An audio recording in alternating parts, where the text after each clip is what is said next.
non, non, non, non, non, non, non, non, non. Vous avez cru que vous alliez faire un vlog tranquillou bilou, genre où tout se passe bien, il y a des belles images, la meuf elle raconte ça, bon, elle va raconter sa vie. Mais grosso modo, vous avez cru que madame, elle va au restaurant gastronomique, elle fait sa meilleure life, elle a trop de la chance dans la vie. Oui, c'est vrai, j'ai de la chance dans la vie. Mais ce soir-là, ça a été quand même une énorme foirade. Et il faut que je vous raconte ça parce que vous allez pas me croire. La pire soirée de ma vie, les gars. Vraiment. Mon chéri décide de me faire une surprise pour m'emmener au restaurant gastronomique. Donc, il me dit pas où on va. Il me dit juste « habille-toi ». Bon, alors je m'habille. Il me regarde, il me fait « non, habille-toi ».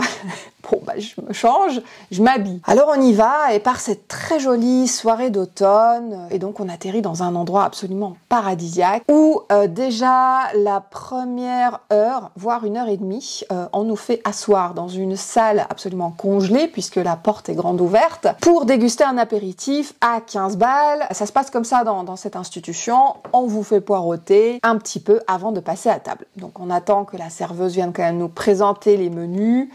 Et puis, donc, on choisit un menu accord et vin.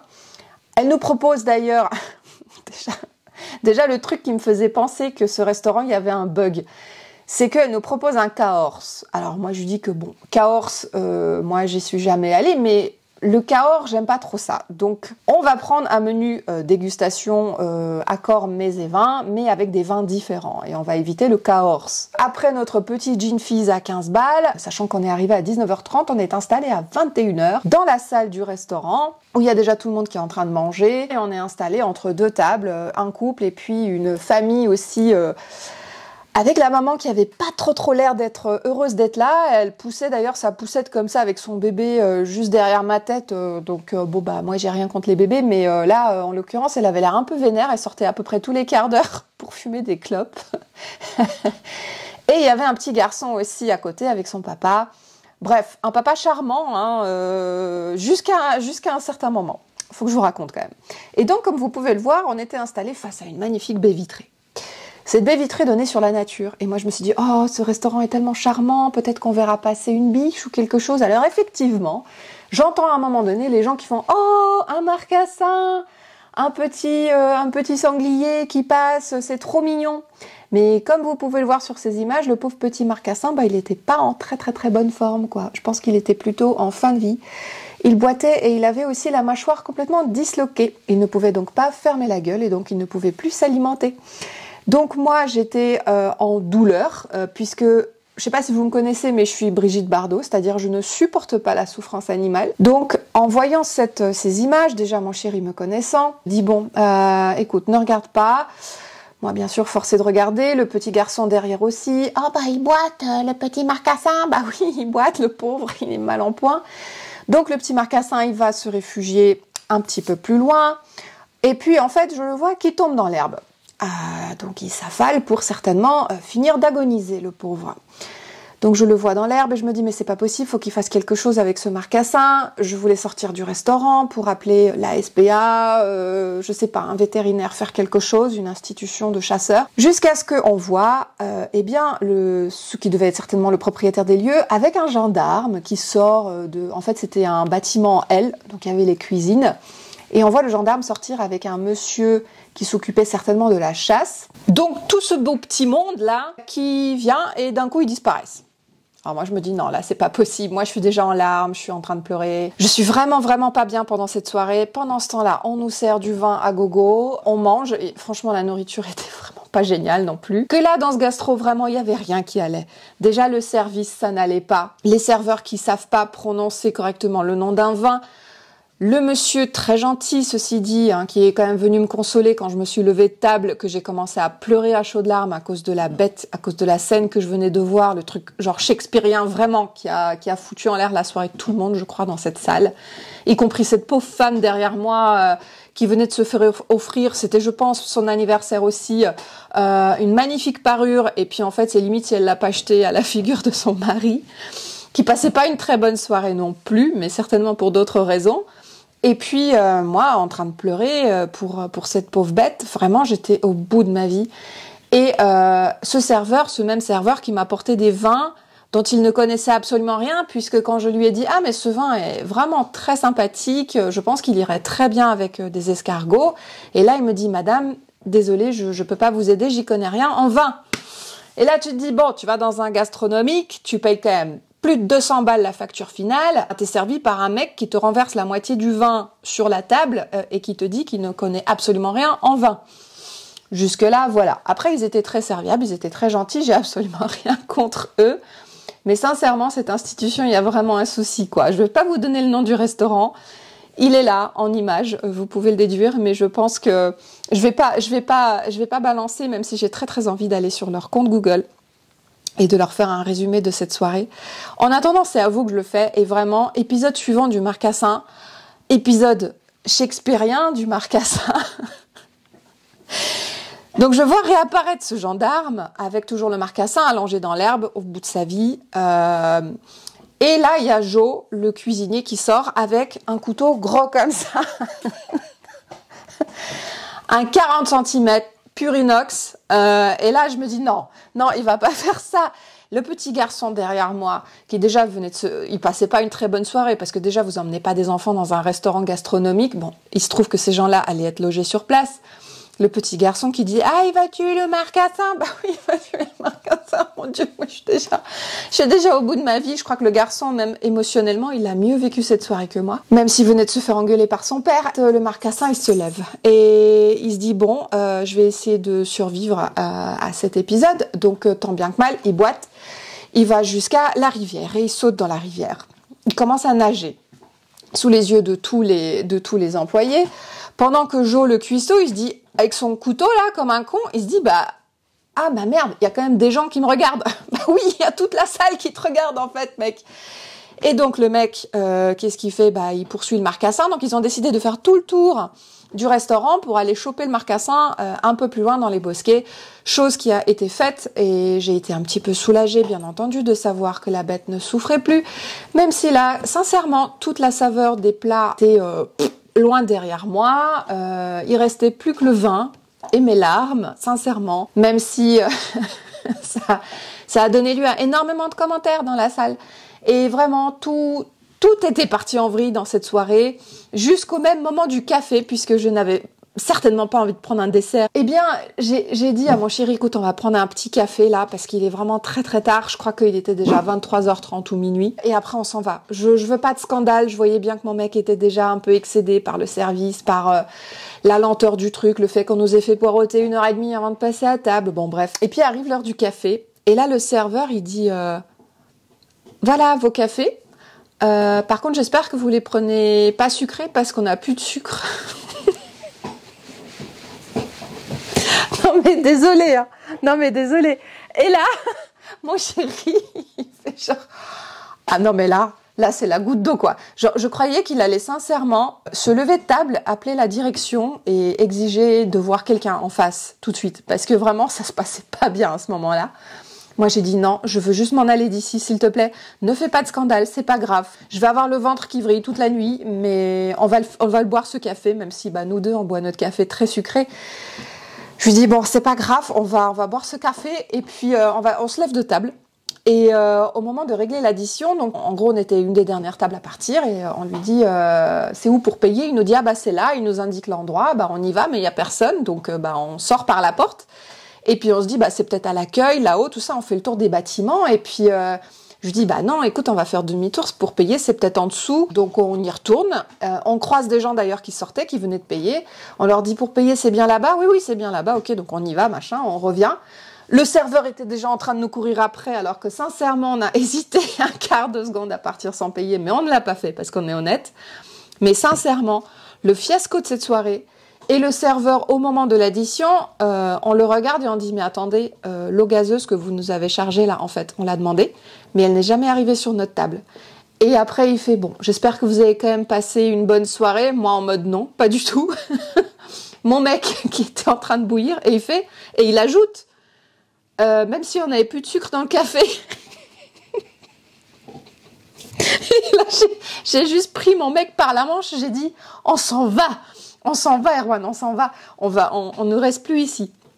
On a passé le reste de la nuit à regarder tous les commentaires sur Google sur cette institution qui effectivement jadis était une magnifique institution mais qui a très mal vieilli et surtout les patrons sont des personnes exécrables et je ne vous ai même pas mentionné le fait que la patronne, bien qu'elle était pas loin de nous, elle nous a à peu près croisés 100 fois, elle ne nous a pas dit bonjour une seule fois de la soirée. Voilà, donc tout ça juste pour dire, il y avait vraiment pas une bonne ambiance dans cette étable et en plus de ça...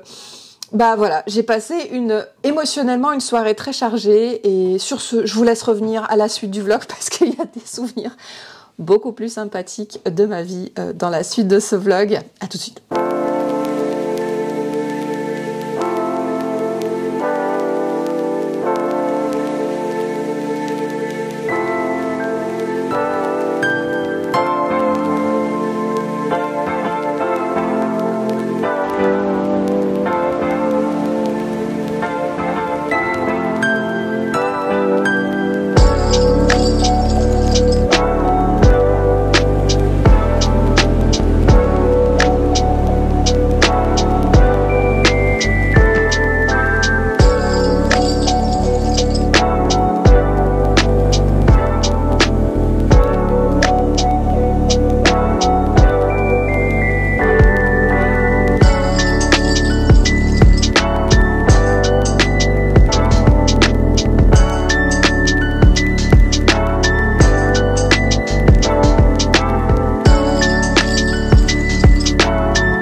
C'est quoi? C'est un...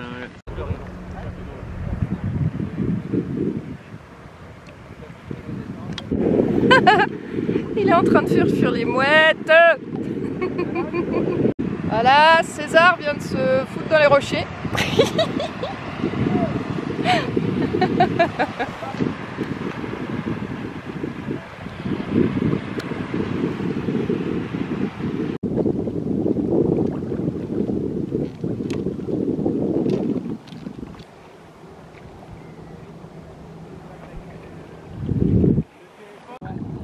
Si tu le sors tous les 2 minutes, on va être la dernière.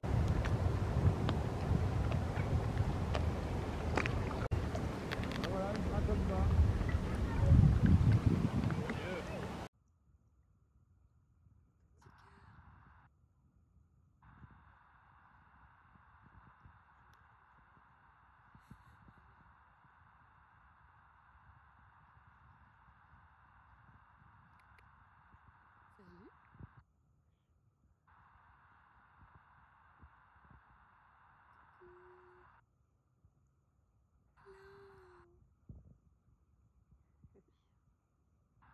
Plutôt que d'avoir chacun notre orgasme dans notre coin, est-ce qu'on le ferait pas tous ensemble?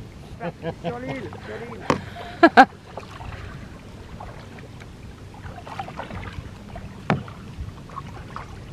Vous êtes belles les mouettes. Toi t'es une mouette? Non, toi t'es un goéland. Les mouettes ou des spermes, les petites, le gros c'est un goéland. Bonjour petit goéland, gros goéland. Ouais, il a pas encore le bec jaune et il a, tu vois qu'il a encore des traces marron dans son pelage blanc là. T'es un petit jeune toi? T'es un petit genou toi? Et les autres c'est des petites spermes noirs. Oh là là, c'est trop beau. Oh, Ouais, celle-là je crois que c'est des spermes, mais je suis pas sûr. la petite? Petite là c'est de la mouette. C'est ça. C'est quoi avec le bec noir comme ça? Où ça? Ah, la petite mouette là. La plus première, proche de- ça c'est une mouette. C'est une rieuse. Toi t'as quelque chose dans le bec toi? Elles ont pas les pieds orange les rieuses? Normalement c'est rouge et rouge. Seulement quand elles sont équipées en cotten quoi. On a deux espèces ici, César. Quoi? On a 2 espèces ici. Soignez le panneau pour qu'il reste lisible. Ouais, c'est plié spécialement avec, quoi. J'ai mis un coup de pagaie dans l'eau et il y avait un caillou et il l'a pété. C'est vraiment de la merde. Ouais. Et alors que je l'ai déjà fait 50 fois ce truc-là et elle avait jamais pété, quoi. Il y a des bulles là-dedans, non Ouais, dans l'injection. un peu comme la paille dans le métal. Ouais.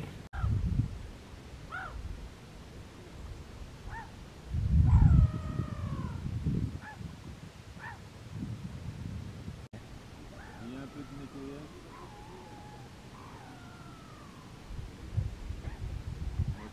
C'est pareil. Ouais.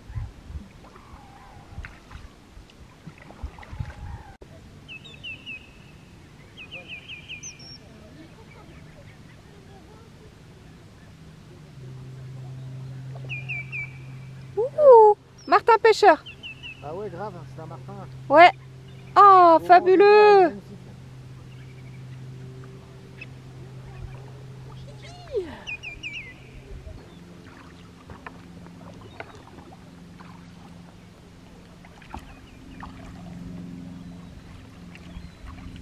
T'as même pas besoin de pagayer, quoi. Salut, toi.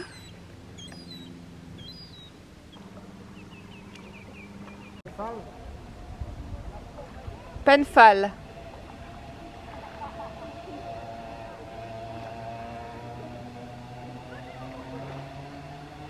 Et l'autre là-bas il s'appelle Let's Go See. Let's go. Et un c'est Let's Go See. Let's go see. Let's Go See. Waouh, qu'est-ce que c'est que ces épaves? Et puis, pour le Trop coup, tas de Let's Go merde. See, il est pas immatriculé dans le coin. Lui. Ça fout. Ça va.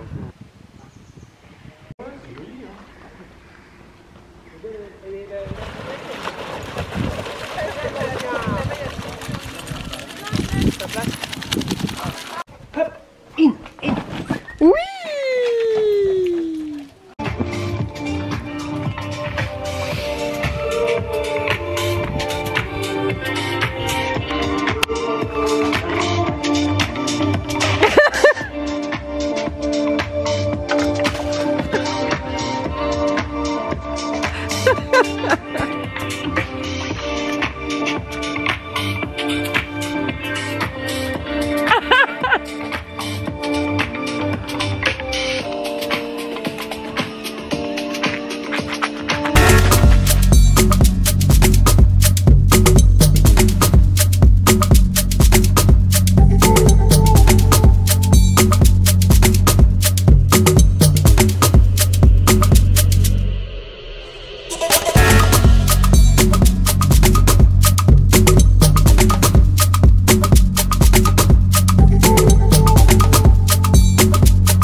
Voilà, je sais pas ce qu'il fait, non, c'est la porte qui frotte. On sent que quand même, il n'y a pas beaucoup de budget à la culture distribué par la ville. Dans ce hangar à show business de catégorie B. Lorsque, en 1900, au moment où le Titanic a commencé à sombrer, Ça, c'est classique. bah, tu vois les gars de la salle, au niveau budget à la culture, vous et moi on est pareil.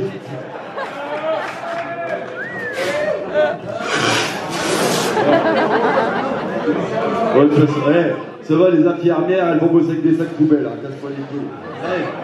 Au moment où le Titanic a commencé à sombrer et que vers les canaux de sauvetage, on a entendu les enfants et les femmes en premier, j'ai l'impression qu'à ce moment-là, vous pleurnichiez un peu moins pour obtenir la parité. Hein?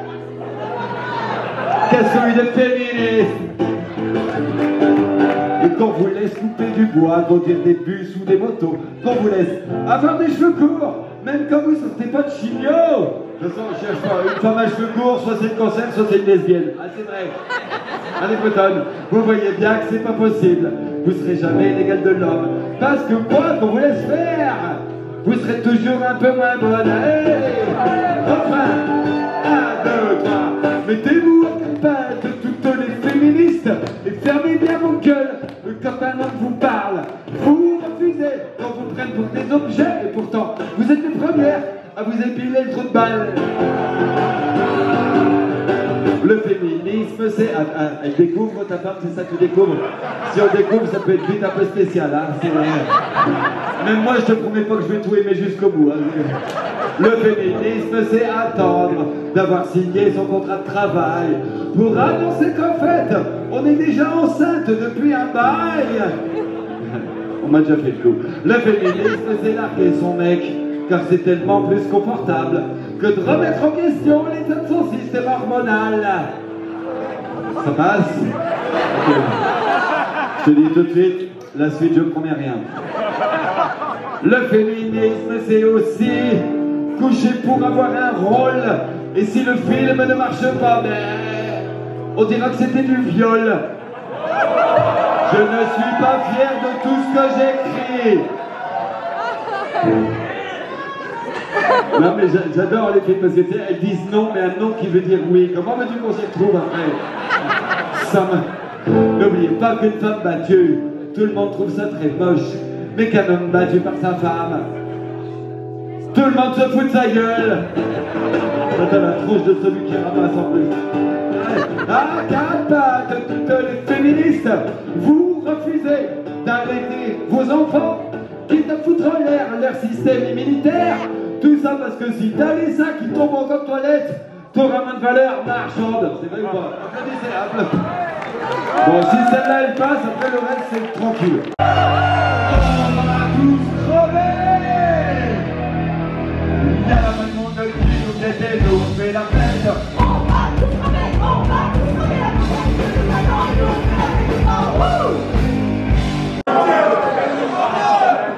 C'est moche, hein?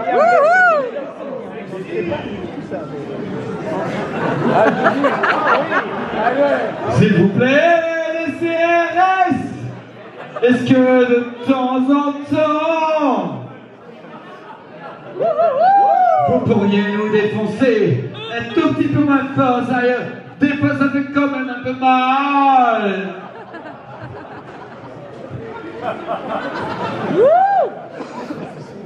Je sais bien que ton boulot, c'est de taper les vilains.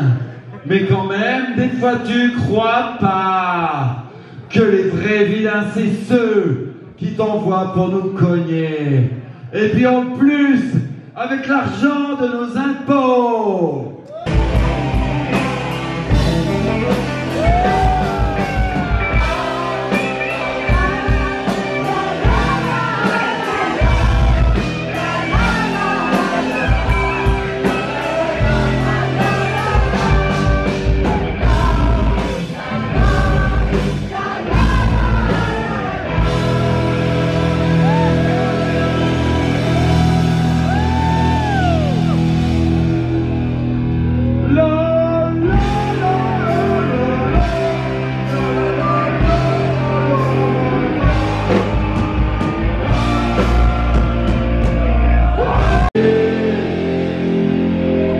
les Romano,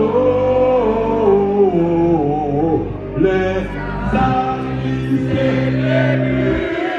Alors, s'il y en a qui découvrent, ça c'est mon meilleur tube. Comme tu peux voir, un tube s'envole pas bien haut, mais qu'est-ce que ça ratisse large. Les handicapés, c'est comme les lépreux et les noirs. Les cloches, je le connais, comme les travelots et les cerfs.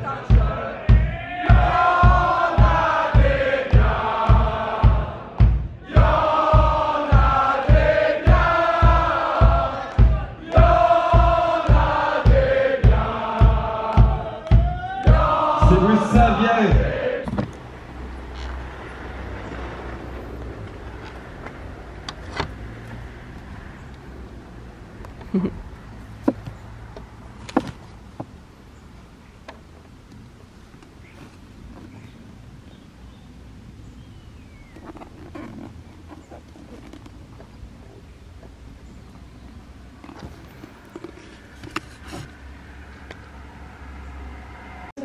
Manga adulte pour le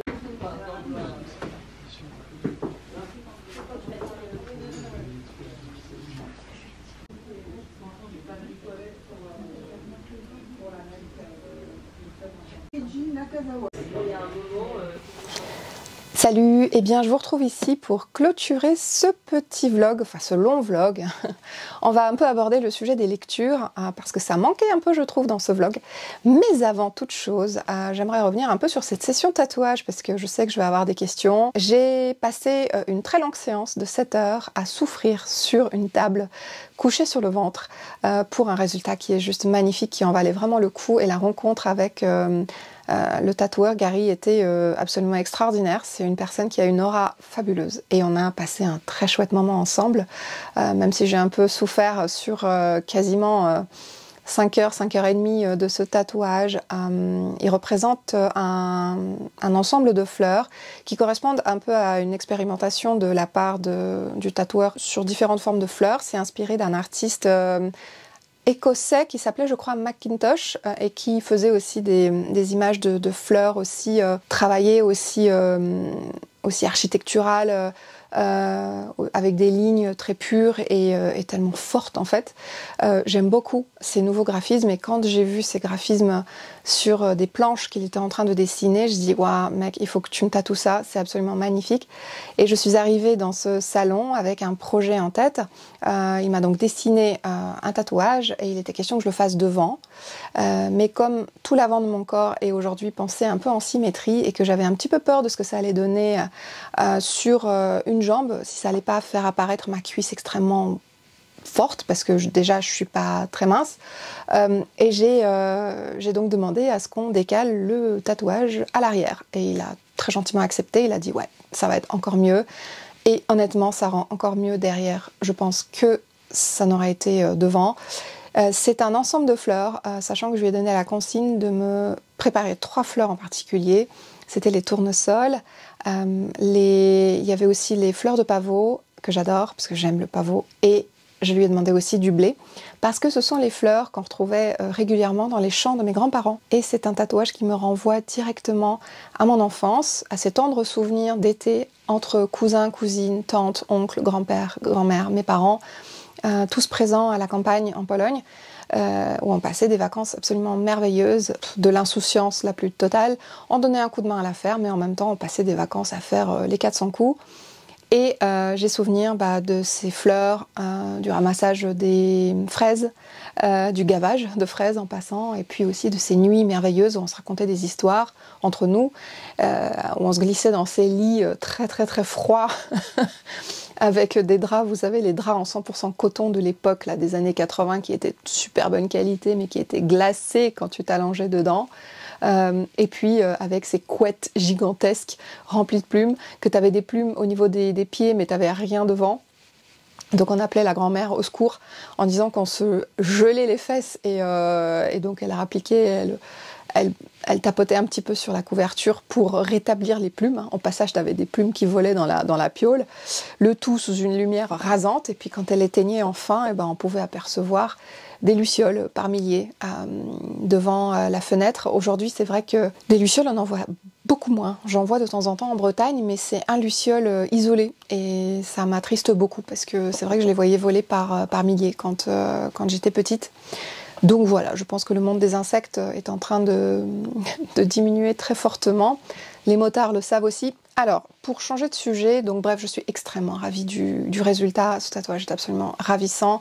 J'ai douillé et surtout, je souffre depuis 3 jours. Je ne peux quasiment pas marcher. Je boite, ça tire énormément, ça fait très mal. Je ne pouvais pas plier la jambe. Donc demain, je sais que je peux mettre du beurre de karité. Donc je peux vous dire que je vais me tartiner, mais d'une force, parce que ça fait super mal. Vraiment, le bas de la fesse et le creux du genou, c'est une horreur. Et pourtant, j'ai déjà tatoué des zones extrêmement douloureuses, comme le sternum, les chevilles ou le cou. Mais là, vraiment, ça a été une agonie, quoi. Donc, je suis très contente d'avoir enfin terminé ce tatouage. Et il n'est pas impossible qu'on remette ça de l'autre côté. Bref, parlons maintenant un petit peu lecture. Je voulais absolument pas finir ce vlog sans parler un peu de mes derniers romans lus et aussi des achats. Je vais vous faire un tour, mais super rapide. Ce sera pas un book haul, mais je voulais quand même vous montrer ces ouvrages qui ont rejoint ma petite bibliothèque, qui est derrière moi, enfin ce qu'il en reste. J'essaye vraiment de taper rapidement dedans pour avancer dans mes lectures, mais voilà, la pile continue de grandir. D'un autre côté, c'est une balance qui n'arrive pas à se déséquilibrer, voilà, parce que je suis balance, donc c'est normal. Alors, qu'est-ce que j'ai lu? J'ai lu Le Double de Dostoïevski, une œuvre que j'ai vraiment pas aimée, et c'est rare pour un Dostoïevski. Le Double, ça parle d'un double qui apparaît dans la vie de Monsieur Goliathkin, un être absolument insignifiant et vraiment détestable, qui fait partie de la société de Saint-Pétersbourg, plutôt de la middle upper class. Et en fait, ce mec, du jour au lendemain, il perd un peu ses repères au niveau de la société. Il commence presque à devenir un peu transparent. Plus personne ne veut traiter avec lui, lui parler, etc. Jusqu'au jour où apparaît un double. Ce double qui va prendre littéralement sa place dans la société, qui va voir évoluer un peu en parallèle, comme un double, prendre même le dessus sur le Goliathkin de départ. Alors, d'un point de vue psychanalytique, cette œuvre est absolument magistrale. Je ne renie pas tout à fait le talent de Dostoïevski, notamment grâce à cette préface d'André Green, qui est absolument magnifique et qui permet de comprendre l'œuvre. Mais je me suis ennuyée dans ce roman, dans lequel tout met un petit peu de temps à se mettre en place. Et moi, j'étais déjà depuis longtemps sortie de mon récit.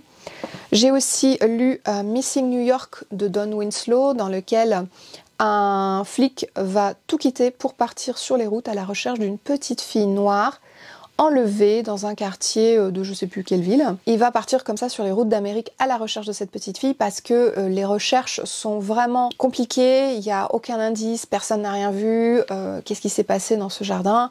Et puis la maman, qui est une américaine, on va dire de race blanche, n'a rien vu, mais comme la petite fille est métisse, elle est même plutôt noire, eh bien les gens en fait un peu s'en foutent, la police s'en fout aussi, et donc ce flic va vraiment faire des miracles pour essayer de la retrouver. C'est vraiment génial, j'ai vraiment adoré la façon de faire de Don Winslow. Une fois de plus, c'est un gros page turner. Je vous en parlerai bientôt et je ne l'ai pas encore Instagrammé, donc je vous en parlerai bientôt sur ma page Insta. Et puis en ce moment, je suis toujours dans mes 2 lectures en parallèle, toujours pour préparer le Pumpkin Autumn Challenge. Je suis dans Histoire de cimetière de Boris Akounine et dans Les Hauts de Hurlevent d'Emily Brontë, que j'ai beaucoup de mal à écouter en ce moment. Par contre, j'ai commencé déjà un petit peu ce recueil de nouvelles. Donc, Boris Akounine, en fait, son vrai nom, c'est Grigori Tcharchivili. Pourtant, il fait partie de mes auteurs favoris, mais je n'ai jamais réussi à prononcer son vrai nom. Et donc, il va ici aussi se dédoubler dans sa personnalité pour aller dans différents cimetières du monde qu'il a donc réellement visités, celui de Yokohama, de Moscou, de Londres, de Paris. Et donc, il est taphophile, c'est ça le mot que je cherchais, amateur de cimetières et de toutes les histoires de ces morts qui pourtant sont très présents dans les villes, puisque en numéraire, ils sont même parfois plus nombreux que les vivants. Et Donc c'est hyper intéressant la façon dont c'est fait. Voilà, j'ai hâte de terminer ce petit recueil de nouvelles pour passer à des lectures un peu plus denses, mais pour le moment j'aime beaucoup parce que forcément il fait partie de mes auteurs chouchous. Allez, je vais maintenant vous montrer un petit peu ce que j'ai trouvé d'abord dans les boîtes aux livres. Alors dans les boîtes aux livres, j'ai trouvé un livre qui n'était pas prévu pour le Pumpkin, pourtant il est tellement génial pour cette saison, c'est Deborah Crombie, Ne réveillez pas les morts. Apparemment on la compare à Agatha Christie, alors dites-moi si vous connaissez cette autrice, moi je connaissais absolument pas. Et j'ai aussi trouvé 3 ouvrages de Preston and Child. Il y en a un qui s'appelle Danse et mort. J'ai trouvé La croisière maudite. Et j'ai trouvé Le violon du diable. Alors je crois que ce ne sont pas tous des enquêtes de Pendergrast. Ces deux-là oui, mais celui-là je ne crois pas. Donc ils seront lus ultérieurement parce qu'il s'agit de policiers. Pour l'instant, c'est pas ma priorité. Et maintenant, je voulais vous montrer donc juste les achats récents, mais sans forcément vous parler du contenu de ces livres en détail. Donc dans le vlog, vous avez vu que je suis passée dans la librairie Divergence, qui est aussi une maison d'édition. J'ai trouvé un essai qui me faisait de l'œil depuis très longtemps, chez Point.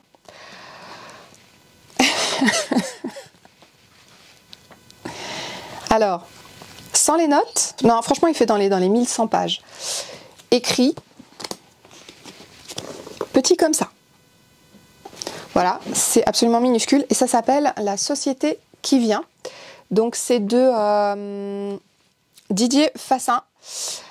Et en fait c'est des ensembles de textes qui relatent le monde de demain. La première phrase de garde derrière, c'est « La crise deviendrait-elle la nouvelle normalité du monde contemporain au risque de ne susciter de réponse que dans l'urgence ?» Donc c'est vraiment une analyse du monde contemporain en crise, une société ultra consommatrice, de livres aussi, capitaliste. Et c'est un ouvrage qui me faisait vraiment de l'œil depuis très très longtemps, donc j'étais contente de le trouver dans cette librairie. Et j'ai aussi acheté un best-seller international, c'est Korei Saito. Ça s'appelle « Moins » pour la décroissance.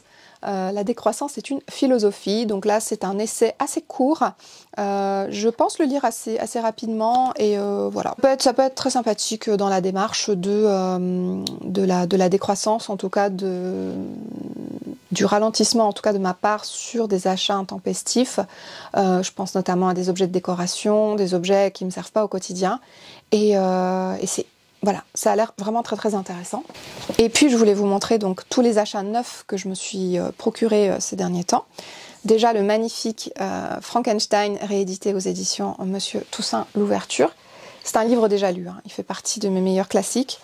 Il y a aussi La Douce de Dostoïevski, donc un autre très court livre de Dostoïevski qui j'espère cette fois-ci me plaira. Polaris de Philippe Tessier qui a priori devrait être adapté en version cinématographique ou en série, je ne sais pas encore. Il a fait très fort Philippe Tessier avec Polaris, ça m'a vraiment été recommandé par un de mes libraires préférés. Donc j'ai hâte de découvrir ce livre qui n'est malheureusement pas très petit. Un David Gran, mais il me semble que je vous l'avais déjà montré dans un précédent book haul. Et aussi ce livre-là, donc c'est de Raynor Winn et ça s'appelle Le chemin de sel. C'est un couple de quinquagénaires qui perdent tout du jour au lendemain, leur maison et tout.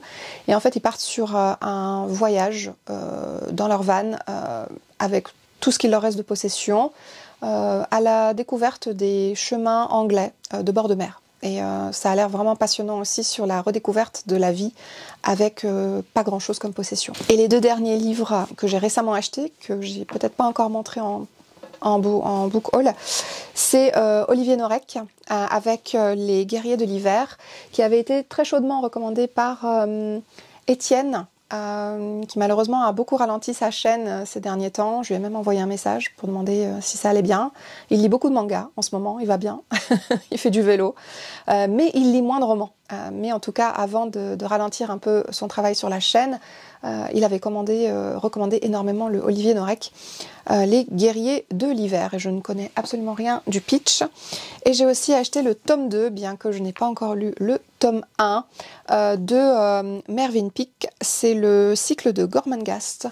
Donc là, c'est une saga de fantasy assez intelligente que j'ai vu passer sur la chaîne de l'Antre de l'Imaginaire. qui a vraiment beaucoup apprécié, et pour elle ça fait partie des livres de fantasy à lire absolument au moins une fois dans sa vie, donc ça me rassure beaucoup sur la qualité de cet ouvrage. J'ai aussi vu des chaînes où il n'a pas fait l'unanimité, mais j'ai envie de me faire ma propre idée. Je crois qu'il s'agit d'un prince dont on va plus ou moins suivre la vie dans le château.